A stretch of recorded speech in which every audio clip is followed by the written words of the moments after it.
শুভ সকাল বন্ধুরা, সবাই কেমন আছো? আশা করি সবাই ভালো আছো। আমিও ভালো আছি।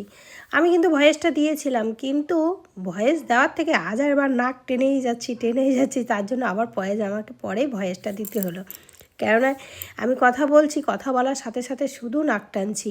শরীরটা খারাপ, মানে জ্বর ঠান্ডা হয়েছে। তো আমি বলছিলাম যে দেখো, কাজকর্ম মোটামুটি গুটিয়ে নিয়েছি, মানে বিছানা ঝেড়ে গুছিয়ে নিয়েছি। এরপরে করব রান্না, আর বাড়িতে আসবে দিদিরা। তো সবাই আসবে, তার জন্য রান্নাবান্নাও করতে হবে। তো এখানে দেখো, ওই ঘরটা দেখালাম, এই ঘরটাও মোটামুটি বিছনা ঝেড়ে নিয়েছি। আর কিন্তু আরেকটা মায়ের ঘর, ওখানে সায়নরা থাকে, তো ওই ঘরটা দেখালামও না, ওই গোয়াল ঘরটা। তো যাই হোক, মানে ওরা শুয়েই থাকে, ওঠে না, সেই ওরকমই থাকে, ওদেরটা ওরাই গুছায়। আমি এমনিও বেশি ঝাড়াপোছা করতে পারি না, অ্যালার্জির ধাঁচ আছে। তো এদিকে চলে এসেছি, রান্নাও করছি, ওদিকে কাজও করছি। আর প্রচণ্ড মাথা যন্ত্রণা, সেটাই বলছিলাম যে তাড়াতাড়ি রান্নাটা সেরে নিয়ে আমি একটু রেস্ট করব। আর এই দিকে দেখো, জেরি কালকে রাতে এতটুকু ঘুমায়নি। কেন বলো তো? বিয়েবাড়ি তো বোম ফাটলে তো জানো, যে যারা মানে যাদের বাড়িতে এরকম ডগি আছে তারা অনেকেই জানবে যে ডগিরা কিন্তু বোমের আওয়াজকে প্রচণ্ড ভয় পায়। তো এখানটা করে তো রাখি, দেখাচ্ছি আমি। তো কী বলো তো, এখানটা থেকে এত, আর সবার যার মতো গেট দেওয়া, এবার এত ভয় পাচ্ছিল। তো আমি আমার রুমে নিয়ে গিয়ে রাত্রেবেলা রেখেছিলাম, তারপরে গিয়ে আমার কাছে মানে শুয়েছিল। আর আমি কথা বলছি, আমি বারবার দেখো নাক টেনেই যাচ্ছে, এই জন্য পরে আবার মানে শুনতে একটু বাজে লাগছিল, তার জন্য আবার পরে ভয়েসটা অ্যাড করলাম। আর এইদিকে দেখো, রান্না করব সিম্পল রান্না, কিন্তু বেশি কিচ্ছু করব না। আমার আগের দিনের ডাল কড়াই আছে, মানে কেউ খায়নি। তো এখানে শুধু বেগুন ভাজা করব আর কাতলা মাছের ঝোল করব। তো বেগুনগুলোকে নুন হলুদ মাখিয়ে রেখেছি। আর এটা হচ্ছে জ্যান্ত কাতলা মাছ, আর এই কাতলা মাছেরই আলু দিয়ে ফুলকপি দিয়ে ঝোল করব।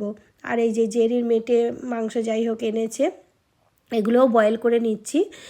আর এখানে আলু ফালুও কেটে নিয়েছি, গুছিয়ে নিয়েছি। এবার ফটাফট রান্নাটা করব। তারপর সেদিন আর কিচ্ছু শেয়ার করিনি, দিদিরা এসছে, কিচ্ছু না। আমি আর উঠতেই পারিনি। পরের দিন সকালবেলায় এই যে তোজো যাচ্ছে স্কুল, আর আজকে স্কুলে যেতে হবে ওদের ভ্যালিডেশনে। এই যে গাছ, মানে ফুলের টব হোক, গাছ হোক, যাই হোক, মানে ফুল গাছই বেশি, তো এটা ফুল গাছই আছে, তো জমা দিতে হবে। তো এই যে তোজো চলে যাচ্ছে স্কুলে। আর এই গাছগুলো যে আমি লাগিয়েছিলাম, না বাড়ে না কিছু হয়। আমাদের এখানে মাটিতে এমনি ভালো না, আর খুব যত্ন করতে হয়। অত যত্ন করার টাইম আমার কাছে নেই, আমি এইসব পারিও না। তো এই যে তোজো এখন বাই বাই করছে।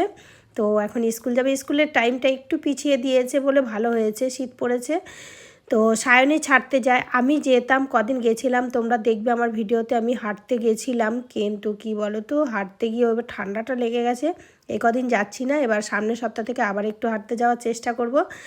তো বাইরে দেখো লোকজন, মানে প্রায় 7:30, পৌনে 8, না 7:40 স্কুলও, 7:30তেই বেরাচ্ছে আমার বাড়ি থেকে, একদম তো কাছেই, তোমরা তো ভিডিওতে দেখেই থাকবে।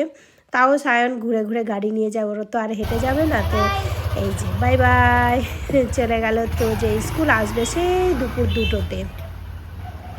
তারপরে দেখো, আমি ওপরে চলে এসেছি। ওপরে এসে আমি কিচেনে আমার টিফিন রেডি করতে হবে, কেন এখন সকাল সকাল টিফিন করতে হয়। তো সায়নের বাবা মানে তাড়াতাড়ি করে ওদের কাজে ওকে বেরোতে হয় সকাল সকাল এখন।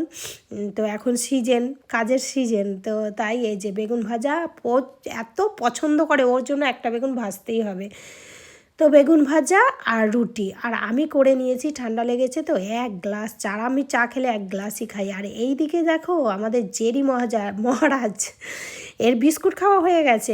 ব্রিটানিয়া বিস্কুট খায়, ব্রিটানিয়া না, মেরি বিস্কুট খায়। বা বিস্কুট খাওয়ার পর ও ডেলি খুব কচিত কারণ যদি শশা না থাকে, কিছু করার থাকে না, কাঁচা পেঁপে থাকলেও দিলে খায়, না হলে এই যে ওর ব্রেকফাস্টে একটা বড় শশা ও কি সুন্দর ধরে খাচ্ছে, দেখেছো? আজকের মতো এখানেই শেষ করছি, আবার দেখা হবে নেক্সট